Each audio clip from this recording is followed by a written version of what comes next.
It exists. Hidden in plain sight amidst the vibrant colors and the cacophony of daily life lies a practice that many would find hard to believe still exists in the 21st century. A hidden world, whispered about but rarely seen. In the shadowy corners of these bustling markets, away from the prying eyes of the modern world, transactions take place that are as old as time itself, where tradition trumps progress and women become commodities. Here, the vibrant saris and the lively chatter mask a darker reality, one where the value of a woman is measured not by her dreams or her potential, but by the price she can fetch. This isn't a scene from a history book, but a shocking reality in parts of the world today.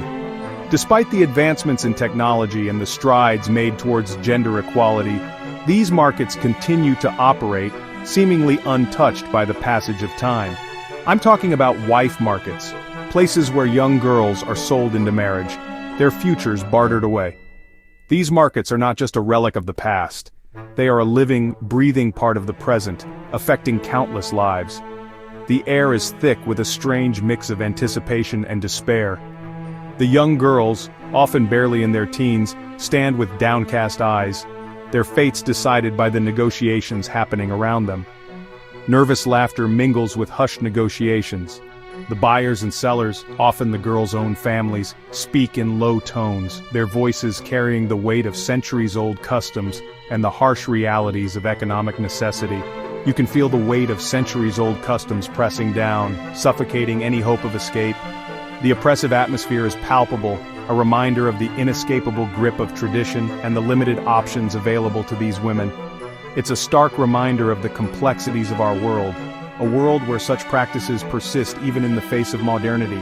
The juxtaposition of traditional and modern elements in these markets highlights the ongoing struggle between progress and deeply entrenched customs. This isn't about judging an entire culture. It's about recognizing the multifaceted nature of human societies, where progress in one area can coexist with regressive practices in another. It's about shining a light on a practice that's uncomfortable, even repugnant to most.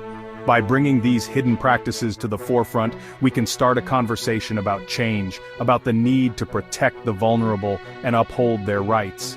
It's about giving a voice to the voiceless, to the women trapped in a system designed to strip them of their agency and their dignity. These women, often silenced by fear and societal pressure, deserve to be heard and supported. It's about understanding the human cost of these traditions, the dreams shattered and the futures stolen.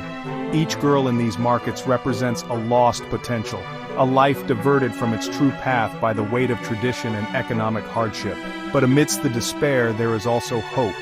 Grassroots organizations and brave individuals are working tirelessly to bring about change, to educate communities, and to offer alternatives to these age-old practices.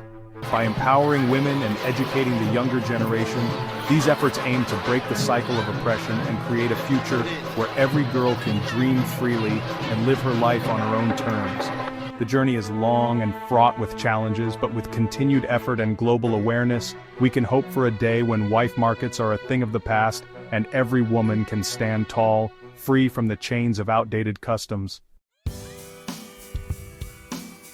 Stepping into this world is like crossing a threshold into another time.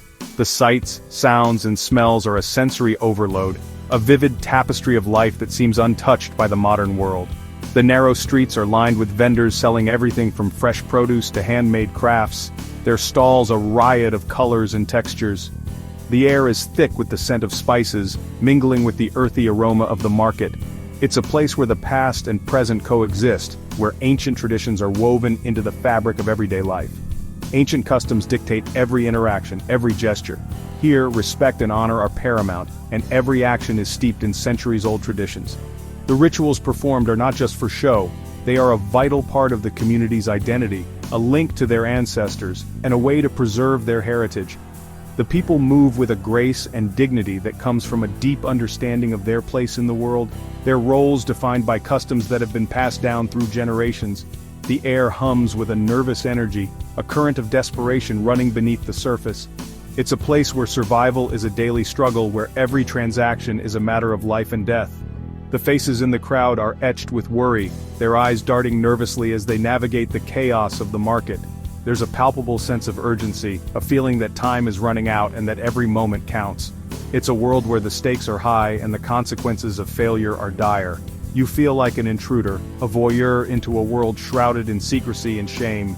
The eyes that meet yours are filled with suspicion, their gazes piercing and unwelcoming.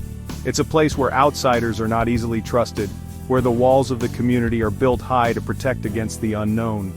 You move through the market with a sense of unease, aware that you are an outsider looking in, a stranger in a land that is not your own. The women, often barely more than girls themselves, stand stoically, their eyes downcast. They are the silent witnesses to a world that has little regard for their hopes and dreams. Their faces are a mask of resignation, their bodies a testament to the weight of their burdens. They stand in line, waiting for a future that is uncertain, their fate decided by forces beyond their control. It's a heartbreaking sight, a reminder of the harsh realities that many women face in this world. They are draped in brightly colored fabrics, their faces adorned with traditional jewelry. The vibrant colors and intricate designs are a stark contrast to the somber expressions they wear. The jewelry and henna are symbols of their culture, a way to express their identity and beauty. But beneath the surface there is a deep sadness, a longing for a life that is out of reach. The outward displays of beauty are a mask, hiding the pain and fear that lie beneath. But these outward displays of beauty can't mask the fear and uncertainty that flicker in their eyes, the fear of the unknown, the uncertainty of what the future holds. It's a fear that is all too real, a constant companion in their lives. The worry is etched into their faces, a reminder of the precariousness of their situation. They are caught in a web of tradition and expectation, their lives dictated by forces beyond their control. Their families, often driven by poverty or societal pressure, stand beside them. The weight of expectation is heavy, the pressure to conform to societal norms is immense.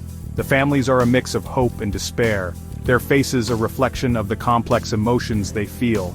They stand together, united by their circumstances, their fates intertwined. It's a powerful image, a reminder of the strength and resilience of the human spirit. Their faces reflect a mix of emotions, resignation, hope, perhaps even a flicker of guilt.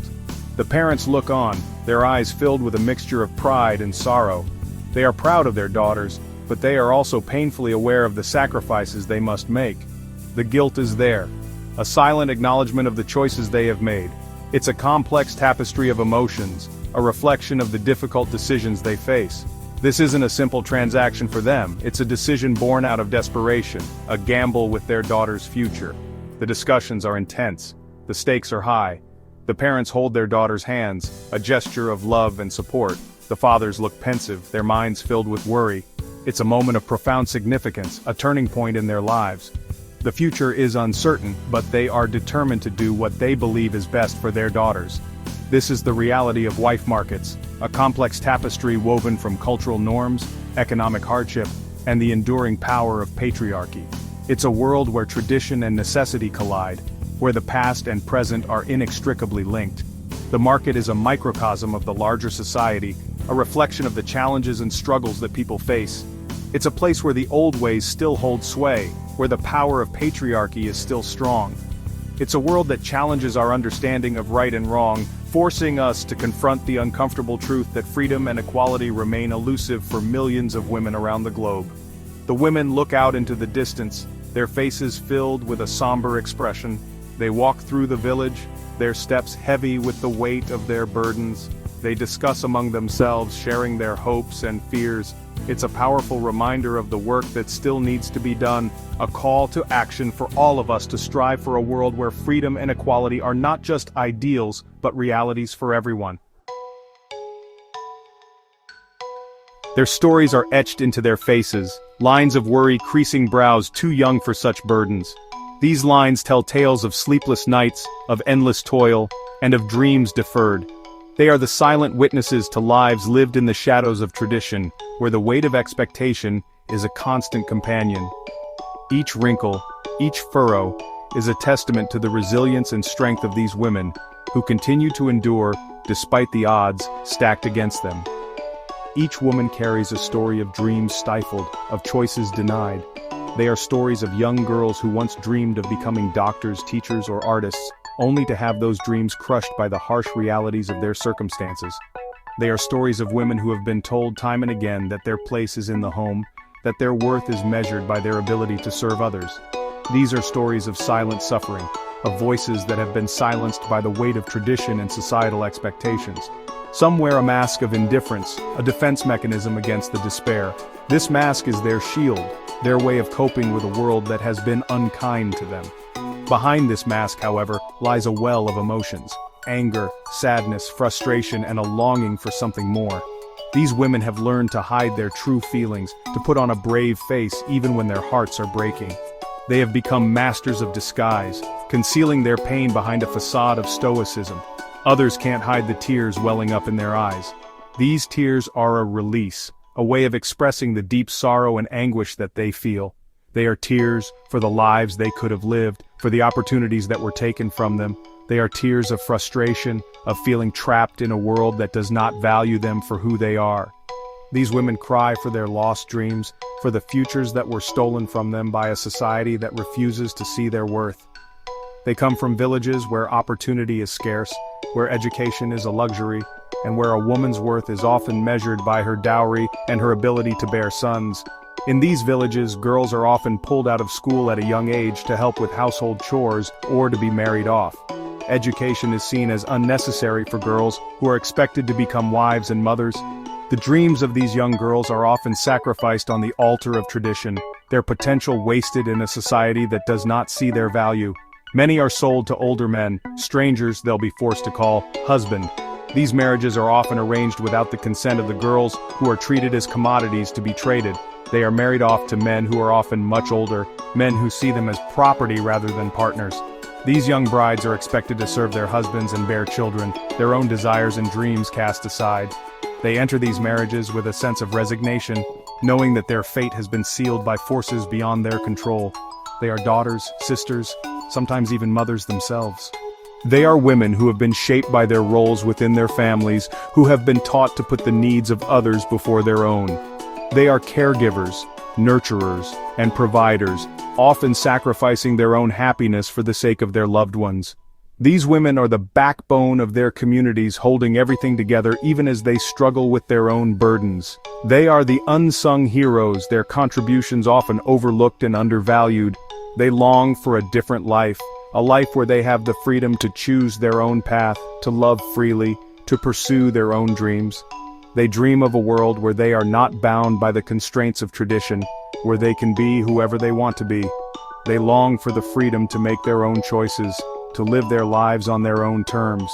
These women dream of a future where they are valued for who they are, where their voices are heard and their contributions are recognized. But these desires are often crushed under the weight of tradition and the harsh realities of their circumstances. The societal expectations placed upon them are like chains, binding them to a life of servitude and sacrifice. They are expected to conform, to follow the path laid out for them by others. Their dreams are seen as frivolous, their desires dismissed as unimportant. These women are caught in a cycle of oppression, their potential stifled by a society that refuses to see their worth. Meeting these women is a heart-wrenching experience. It is a stark reminder of the injustices that still exist in our world, of the lives that are being lived in the shadows. Their stories are a call to action, a plea for change. They remind us of the importance of fighting for equality, of standing up for those who cannot stand up for themselves. These women are a testament to the strength of the human spirit, their resilience and courage and inspiration to us all. It's a stark reminder of the privileges so many of us take for granted, the freedom to choose our own destinies. We often forget how fortunate we are to have the opportunities that we do, to live in a world where we can pursue our dreams without fear of retribution. These women remind us of the importance of using our privilege to help others, of standing in solidarity with those who are still fighting for their basic rights. They challenge us to look beyond our own lives, to see the struggles of others, and to take action to make a difference. It's a call to action, a plea to open our eyes to the injustices happening right now in the 21st century. We cannot turn a blind eye to the suffering of these women, to the systemic oppression that continues to hold them back. It is our responsibility to fight for change, to advocate for policies that promote equality and justice. We must listen to their stories, amplify their voices, and work together to create a world where all women are free to live their lives to the fullest. This is not just their fight, it is our fight too. Together we can make a difference.